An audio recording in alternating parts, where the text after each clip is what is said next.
Bismillahirrahmanirrahim. Assalamualaikum warahmatullahi wabarakatuh. Untuk pelajaran pendidikan Islam tahun 5, pada hari ini kita akan mempelajari bidang sirah, iaitu pelajaran ke-17, Nabi Muhammad sallallahu alaihi wasallam, pemimpin agung. Baik, murid-murid boleh tengok dalam buku teks pada muka surat 163. Firman Allah Subhanahu wa taala, "Qul in kuntum tuhibbunallaha fattabi'uni yuhibbukumullahu wa yaghfir lakum dzunubakum wallahu ghafurur rahim."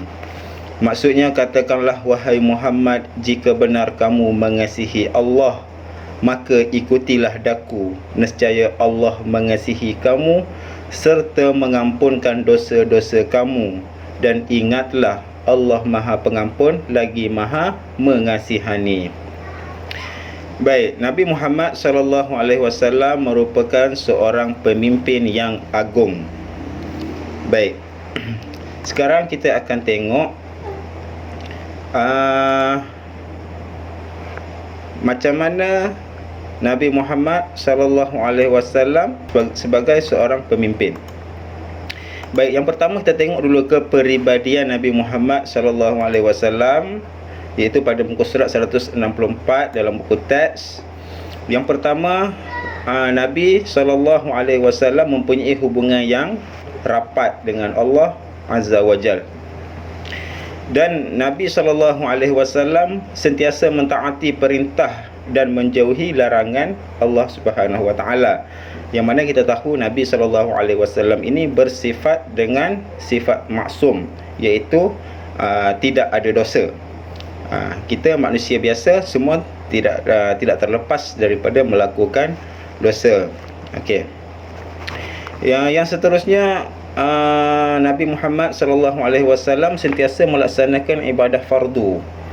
Ibadah fardu adalah ibadah yang diwajibkan, dan istiqamah melakukan amalan sunat. Istiqamah maksudnya Nabi ni berterusan melakukan amalan sunat. Bukan kata hari ni buat, esok tak buat, lusa buat, lepas tu tak buat. Bukan macam tu. Dia berterusan melakukan amalan-amalan sunat. Okey. Yang seterusnya, mengamalkan akhlak mulia yang terdapat dalam Al-Quran secara keseluruhannya dalam kehidupan. Baik, sebagaimana yang kita tahu, akhlak Rasulullah merupakan akhlak yang sangat terpuji. Sebagaimana yang ditanyakan kepada isteri Rasulullah, iaitu Aisyah radhiyallahu anha. Orang tanya Aisyah, macam mana akhlak Nabi?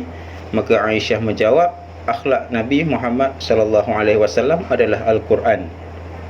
Okey, betapa mulianya akhlak baginda sallallahu alaihi wasallam. Baik, yang seterusnya, sabar dan tabah menghadapi ujian dan cabaran. Okey, Nabi ni seorang yang sangat sabar. Kalau kita tengok sirah Nabi, sejarah Nabi, apa yang berlaku kepada Nabi semasa Nabi berdakwah, Nabi orang-orang yang menentang Nabi, yang mengatakan Nabi ini gila, ada yang macam-macam, ada yang melempar batu sehingga berdarah kaki baginda. Tapi Nabi tetap sabar, Nabi tetap tabah dalam menghadapi ujian. Itu baginya itu adalah ujian dan cabaran kepada dakwah baginda sallallahu alaihi wasallam.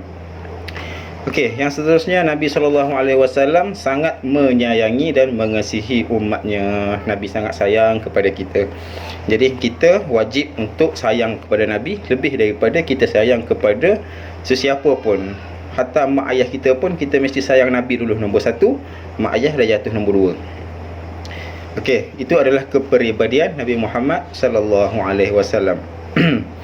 Baik, seterusnya kita tengok macam mana Nabi sallallahu alaihi wasallam ni apabila dia bersama-sama dengan keluarga dan sahabat-sahabatnya.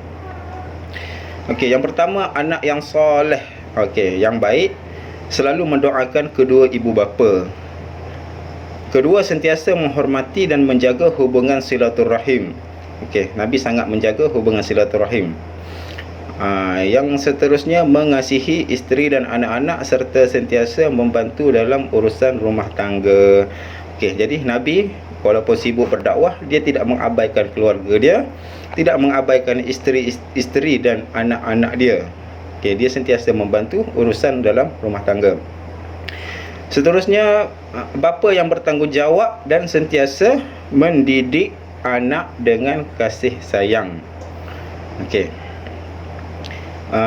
Yang seterusnya, datuk yang penyayang dan sabar melayani cucu. Okey, sebagaimana yang kita tahu, Nabi ada cucu Hasan dan Husain, iaitu anak kepada Fatimah, anak Nabi Fatimah, anak cucu dia Hasan dan Husain.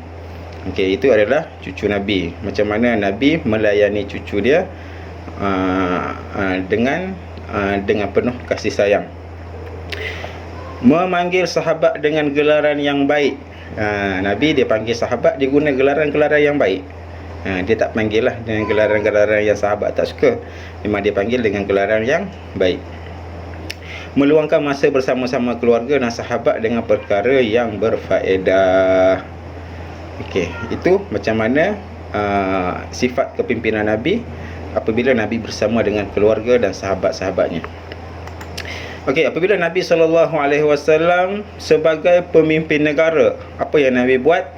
Menjadikan wahyu Allah sebagai asas pemerintahan. Okey, wahyu Allah iaitu Al-Quran. Okey, dijadikan sebagai asas dalam pemerintahannya. Yang kedua, mengadakan syura sebelum memutuskan sesuatu. Syura ni apa? Syura ni mesyuarat. Yang ketiga, menerima pandangan daripada rakyat. Dia bukan seorang pemimpin yang sombong, tetapi dia mendengar pandangan daripada rakyat dia. Adil dan bijaksana dalam kepimpinan. Okey, tidak dapat dinafikan, memang Nabi SAW sangat adil dan sangat bijaksana. Seterusnya, sentiasa bertoleransi dan tidak menggunakan paksaan dalam pemerintahan. Bijak mengatur strategi, sentiasa bersedia mendengar dan menyelesaikan masalah rakyat. Kalau orang ada masalah, datang jumpa Nabi dan Nabi akan selesaikan masalah rakyat dia. Okey, itu Nabi sebagai pemimpin negara. Baik, yang seterusnya, Nabi bersama-sama masyarakat. Okey, dalam masyarakat, menghormati dan mengasihi orang tua dan kanak-kanak. Okey, sentiasa membantu mereka yang memerlukan. Orang susah, Nabi bantu. Sering menziarahi orang sakit. Okey, menziarahi orang sakit. Bercakap dengan sopan, jelas dan tidak terlalu kuat. Okey, itu akhlak Nabi, bercakap dengan sopan.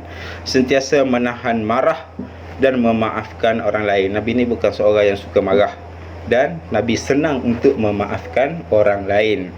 Sentiasa membalas sesuatu perkara dengan lebih baik.